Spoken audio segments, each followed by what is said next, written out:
le tenemos miedo los chilenos, Alexandra? ¿A la muerte, a perder el trabajo, a quedarnos sin plata? ¿Cuáles son los mayores miedos de nuestro país? Primero quiero decir que es un tremendo tema porque hoy día hay mucha gente que está paralizada y con conductas evitativas básicamente por el miedo. Y el miedo, de lo que hablaba mi colega, tiene que ver mucho con... O sea, es una emoción tremendamente positiva porque nos permite sobrevivir. Pero también hay miedos que son aprendidos y que básicamente están con nuestros pensamientos. Nos anulan de repente. Por eso, porque llegamos a un extremo que es el pánico y que hoy día el chileno sufre mucho de crisis de pánico. Y eso tiene que ver con muchos miedos que se gatillan por el estrés, por estos pensamientos. El chileno tiene miedo hoy día, por ejemplo, se asusta, tiene miedo generalizado con cuanto a lo que está pasando con la poca seguridad que hay en nuestro país. Te fijas que ahora hay miedo en las mañanas cuando salen con los niños por los asaltos. Hay miedo a los encierros, hay mucha claustrofobia, que no necesariamente cuando tú tienes miedo, por ejemplo, al ascensor, quiere decir que es una fobia. Luego viene una fobia cuando ya te invalida.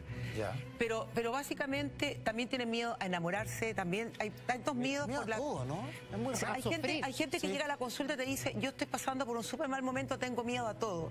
Y en ese contexto ya están totalmente paralizados, porque finalmente, cuando uno tiene miedo, nosotros tenemos una amígdala en el cerebro, dos amígdalas que tienen que ver con las emociones y que tienen que ver con la rabia y con el miedo, etcétera, y que es la que finalmente se activa disparando todo el sistema nervioso automático, que es el que te va a crear las sensaciones cuando tú tienes miedo y que entras en un círculo vicioso con las crisis de pánico. ¿Cómo nos curamos del miedo? ¿Cómo se nos pasa? Yo creo que el miedo tiene que ser con terapia, porque finalmente son miedos tan irracionales que no tienen ninguna sustentación, pero tú tienes que valorar y validar lo que está sintiendo la persona. O sea, ¿y cómo llegamos a otorgarle veracidad a un miedo? ¿Cómo uno en su cabeza dice, es normal y es súper justificado que yo tenga temor por tal o cual situación que se pueda venir? Primero, cuando hay situaciones traumáticas, por ejemplo, asaltos, terremotos y todo, se podría justificar que tú le tengas miedo al terremoto, los temblores, etcétera, porque hubo una situación que a lo mejor fue traumática. Que un imprinting. Sí. Ahora, eso tú tienes que repararlo porque estamos en un país que es, obviamente, de temblores, de terremotos. Un país sísmico. Claro. Pero hay otros miedos que son heredados por tus papás, con los ascensores, con muchas cosas, o miedos que son totalmente irracionales, y en ese contexto uno tiene que pedir ayuda para poder trabajarlo y tú te puedas, porque si no te vas limitando tu vida. Perfecto. Por ejemplo, hay mucho miedo social también, hay gente que tiene, no estoy hablando solamente de llegar al extremo de la fobia social, sino que miedo a hablar en público, miedo para ir a una entrevista, que tiene que...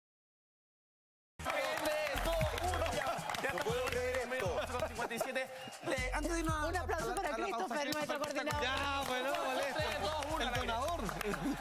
Ahí está Christopher, lo vamos a mostrar. Saluda a la cámara, Christopher, saluda a la cámara. ¡Aplauso para Christopher! ¡Aplauso para Christopher! Muy bien. Ya, ¿cómo enfrentar nuestros miedos? ¿Cuáles son los tips para poder salir del miedo? Yo sé que tengo el tiempo súper corto, pero acotado y todo, pero quiero decir dos cosas. Que los miedos, básicamente, lo que ya expliqué, generalmente tienen que ver con nuestros pensamientos. Los he escuchado a ustedes. Tengo miedo a la vejez, tengo miedo al Alzheimer y todo. ¿Por qué empezamos a no vivir el aquí y el ahora?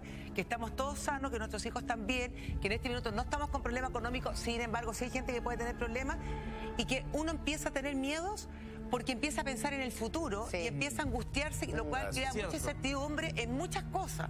Hay gente que está sentado y que dice en el fondo, tengo que tomar el ascensor o el metro, puedo quedar encerrado, finalmente se va invalidando. Entonces hay que conectarse con esto, con el aquí y el ahora de lo que estamos viviendo. Y en segunda instancia hay técnicas para la gente que está con crisis de pánico, con miedos que son realmente invalidantes. La terapia cognitivo-conductual, la terapia con hipnosis, el MDR, que es a través de los movimientos oculares, que es una técnica que básicamente se trabaja para lo que estábamos hablando cuando hay situaciones traumáticas, porque esas situaciones traumáticas, si tú no logras trabajarlas, te vas a invalidar la vida y además vas a traspasar esos miedos a tus hijos, Eso a la familia. Mira, Carolina Márquez nos escribe, tengo miedo a perder o que me roben a mi hijo, me da angustia, de solo pensar se me salió el corazón. La mayoría de los tweets que nos mandan tiene que ver respecto de los hijos. Que se enfermen. Sí, pero ¿por qué ella tiene miedo? Te fijas que son miedos como más irracionales, hasta bien, y lo está pasando mal. Entonces, si tiene ese miedo, ¿qué está pasando? ¿Con quién se va el hijo? ¿Por qué se lo van a robar? Entonces, tú no tienes que empezar con el miedo a colocar el ABC, que otro día que venga vamos a explicar lo que es el ABCD. Porque lo que la validez del pensamiento. Porque el miedo finalmente es lo que tú... puede ser lo que yo estoy pensando. Claro, lo que tú estás instalando es que generalmente el miedo está basado en algo que aún no ocurre y que probablemente capaz nunca pase. O sea, tú estás hablando del Alzheimer, cuando el Alzheimer llegue, o uno está hablando cuando uno va a ser anciana y que no quiere dar problemas. Ok, entonces, si tenemos ese miedo, cuidémonos ahora de no pasar tantas cosas que nos hacen mal. Tremendo tema, pero se nos acabó el tiempo. Lo vamos